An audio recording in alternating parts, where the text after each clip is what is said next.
Hi, this is Tim of the 1916 Company at Watches and Wonders 2026. We're here at TAG Heuer, where the theme for 2026 is the Monaco collection. Dating back to 1969 and made famous in the 1971 movie Le Mans with Steve McQueen, the square chronograph returns here as a flagship piece for 2026. Now you're looking at the Monaco Evergraph, and this may be the most technologically significant watch at the show this year.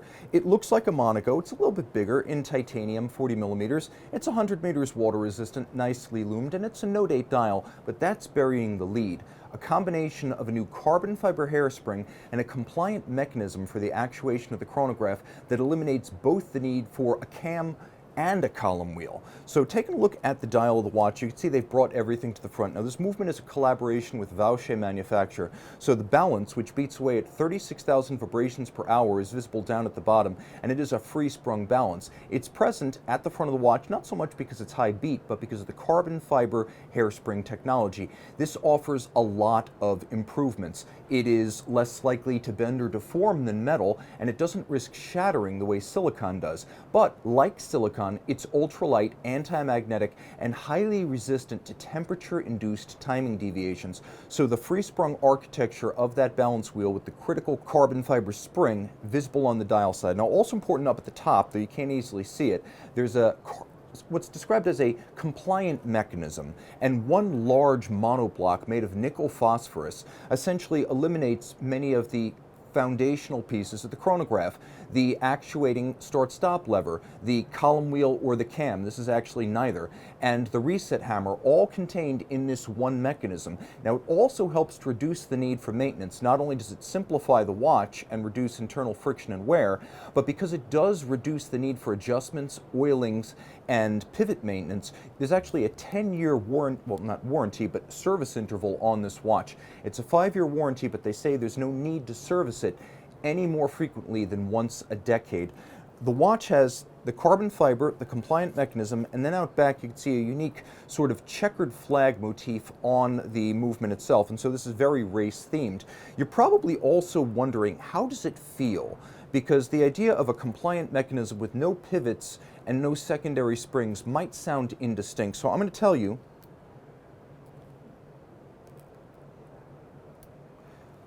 The start-stop actuation feels like a dotograph. So if you're familiar with the LIGA 951, it's got that crisp but super light feel to it, and eyes closed, I would have said column wheel, and then it has a somewhat more robust reset action.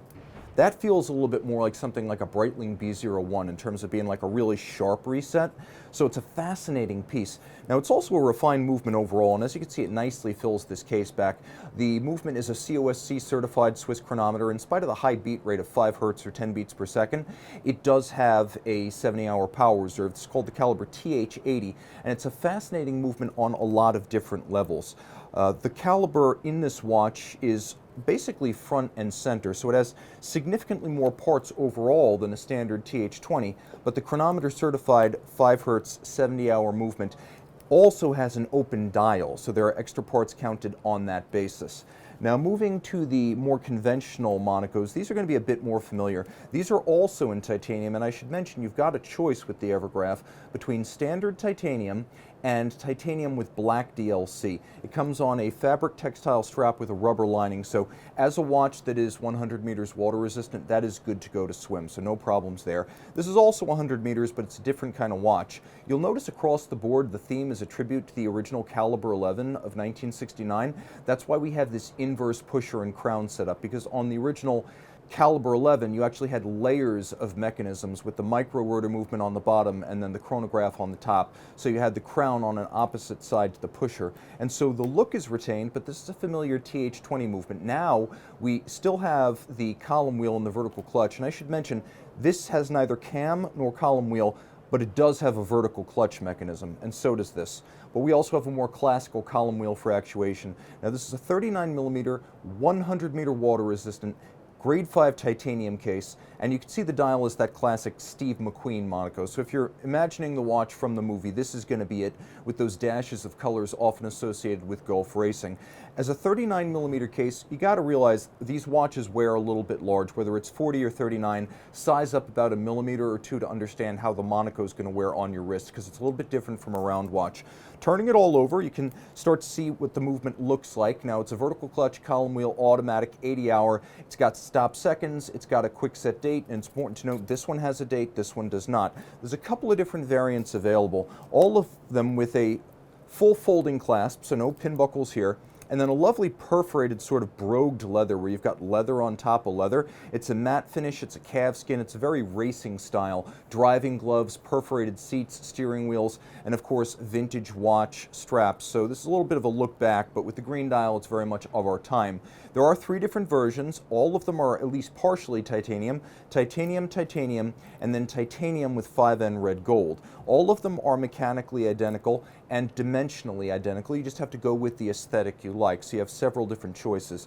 And again, I think the most technologically forward-looking and consequential watch of this show is going to be this. Between the carbon fiber hairspring, which can be scaled infinitely down the road, to the compliant mechanism that eliminates service and gives you a 10-year service interval, I think this is going to have an enormous shadow that it casts across the rest of the industry, and there will be a lot following the footsteps of TAG Heuer on that front. These watches are going to be available when you see this. The retailers are going to have them available for order and shortly thereafter for delivery. So this is TAG Heuer at Watches and Wonders 2026 with the new Monaco collection.